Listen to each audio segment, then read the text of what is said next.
Hey everyone, welcome back to Beyond the Hub podcast. I'm Nick. And I'm Brandon. We're excited to have you join us for this week's topic, famous poltergeist cases, continuing our 3-part series. Are you prepared to confront the unexplained? If not, you better prepare yourself because we're about to journey beyond the hub, there we go, and into the paranormal world. Welcome to the Ghostbuster Ruling, Episode 2. Who you gonna call? We'll be discussing Stembovsky versus Ackley, better known as the Ghostbusters ruling, in which a haunted house becomes the subject of legal dispute. Grab yourself a drink, relax, and let's unravel this mystery together.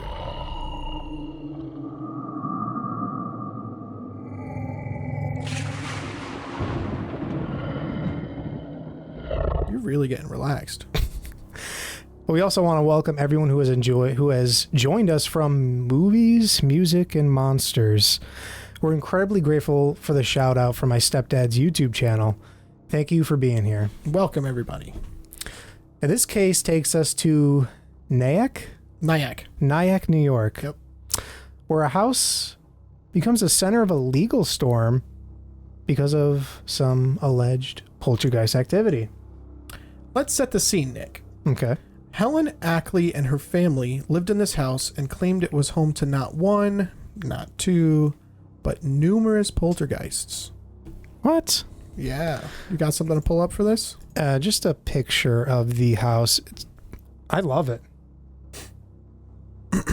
Oh, that's frozen. No, that's not the house.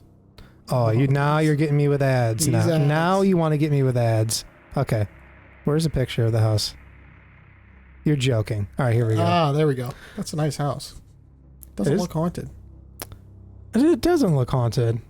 It does not look until you see the eerie. pictures inside.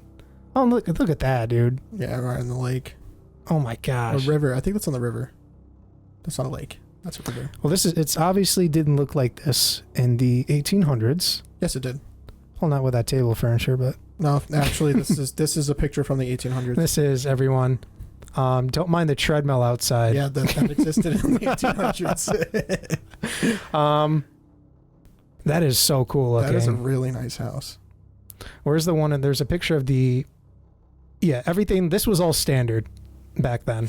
Or is it this picture right here? This is the entrance. Look how cool that is. Yeah. My stepmother's old house used to have a staircase like that, and an opening as soon as you walk into the house. It looks a lot like that.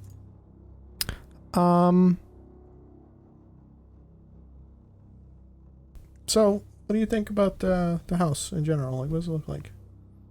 It definitely, I would say, prior renovation, it would look pretty eerie. But now they made it look super nice. You wouldn't really expect it. If I had no idea the house was haunted, and I was in the market, I would be looking at that house because it looks nice. And if you had a cool $1.9 million, it's, I got a couple of those in the bank. Yeah. A couple of those dollars, not the 1.9 millions, just a couple of those dollars. Oh, I got some doll hairs, not dollars. All right. But they even shared their creepy experiences with the press, from phantom footsteps to disappearing trinkets. They would even be given gifts, and then they would just disappear. It was something straight out of a horror movie. That's crazy. Giving gifts. Well, the Ackleys moved into a waterfront home in the 1960s, which had been vacant and in disrepair. Local children warned them that the house was haunted. Helen Ackley claimed that there was at least 3 ghosts in the house. A married couple from the 18th century and a Navy lieutenant from the American Revolution were the most prominent ones. Yeah, they were just hanging out in there. Yeah. In 1993, paranormal researcher Bill Merrill and medium Glenn Johnson contacted Helen Ackley, claiming to have made contact with 2 of the spirits. They identified them as likely being Sir George and Lady Margaret, who lived in the region in the 18th century. Apparently, Sir George and Lady Margaret lived in the area, were British, and had died in the 1750s. There's actually a book that Merrill and Johnson published in 1995 titled Sir George, the Ghost of Nyack, which discusses their findings. It's cool. I'm going to have to look into that. Helen claimed to have seen Sir George sitting in mid-air, nodding his approval while she painted the ceiling. That's going to be a cool approval. Good job He's on like, the ceiling. I like that. That's nice. That's a good paint job. Good color.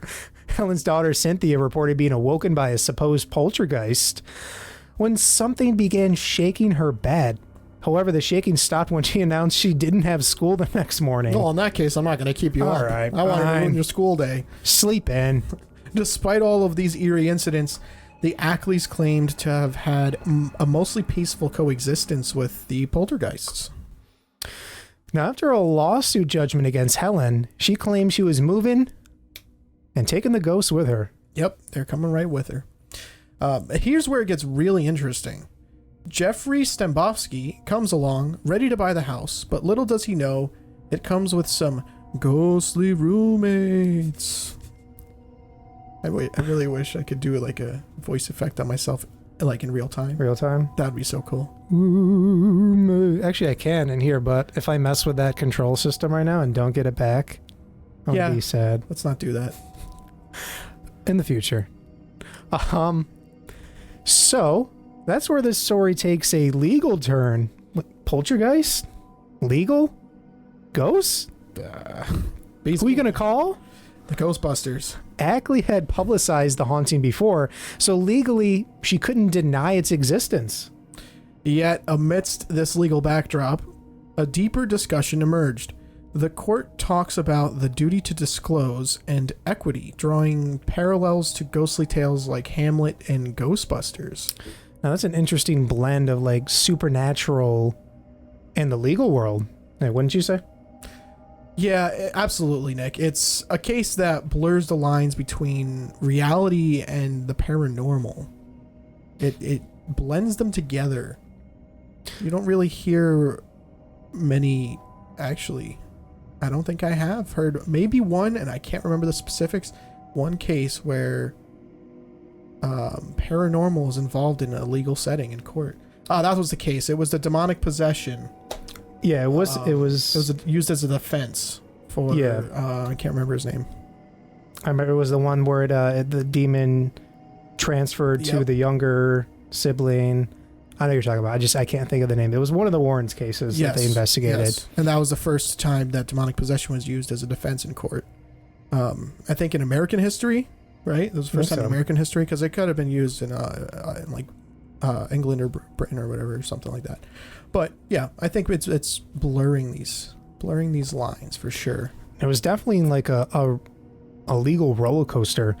I mean, some judges argued for a strict buyer beware rule, meaning that buyers could be or should be cautious and do their own research before buying a house. Even if it is haunted, you should know. I can see that. Which, I mean, some stuff should be disclosed. I mean, they disclose murders in houses, right? I believe so. I don't think that it's completely, like, it's not easy for you to find that out if it's not disclosed. It's like that could be easily hidden. Now let's fast forward a bit. The case creates a frenzy in the real estate world, with potential buyers lining up to get a piece of the haunted action. But what about the ghosts themselves? Well, after the legal dust settles, Helen Ackley moves away, leaving her haunted house behind. I'm excited to find out if those ghosts followed her or not. Well, the poltergeists. The poltergeists. Followed her or not. So, as I just said, what about the house today? Well, it has changed hands a few times, with notable owners like singer-songwriter Ingrid Michaelson and musician Matisyahu? I don't know how to pronounce his name. That sounds about right. Apologize. But here's the kicker, Brandon. Despite all the ghostly rumors, there haven't been any recent reports of paranormal activity with all the owners. So it's like the ghosts have moved on with Helen Ackley, as she stated. Yep, she said, "These are my ghosts. I'm taking them with me. I got ghost custody." That's just, oh man, that's funny for other reasons. Yeah, so what do you think about that? Do you think the ghost went with her? I mean, what if it was a true poltergeist, like we were saying before? Is it The location? Isn't not the location, but is it the Or is it person? The person. The Right, person. Right. Is which one? So in this case, like in our previous episodes, we've discussed, is this because of the person themselves, these entities, these ghosts, these poltergeists, whatever they may be, are they tied to her, or are they tied to the house? And in this case, seems like they might be tied to her. Or if it was her subconscious, or that's what it looks like to her. Subconscious, like her telekinesis, or telekinetically messing with stuff. She telekinetically formed a ghost floating in the middle of the room, nodding in approval of her painting. Telekinetically. Yeah. But honestly, like, what do you think though? Where do you think the ghost went? I think they went with her. I really do. I think this is a case where they went to follow the person. They were attached to the person for some reason, like not the house. Would you ever buy a known haunted house? Listen, Nick. Tell me. There might be some deals, some crazy kind of deals that might be out there for some really nice houses, but if it's determined and disclosed to me that the house is haunted, I would absolutely love to never buy one. Never. Ever. And okay. I also do have a theory that maybe there was some crazy deals that they might have found in the afterlife real estate market. Maybe they found a new home to go to. You proud of that? Very proud. Very proud. Just kidding. All right. Well, with all of that being said, hopefully you enjoyed our discussion, and the exploration will absolutely continue. We cannot wait to have you back for more revelations. Remember, keep your questions and theories coming, because they fuel our discussions. Keep them coming. And tune in tomorrow at 5 p.m. Eastern Standard Time for our final episode of the week, episode 3. In the meantime, check out our previous video where we talked about Tina Resch and the chilling events that unfolded in her home. Stay curious and keep seeking the truth. Thank you for being part of the Beyond the Hub family. And don't forget to like and subscribe. Once again, this is Beyond the Hub podcast, where the realms of the paranormal and conspiracies collide. And the truth is waiting to be unveiled. We'll see you next time. Take care, everybody.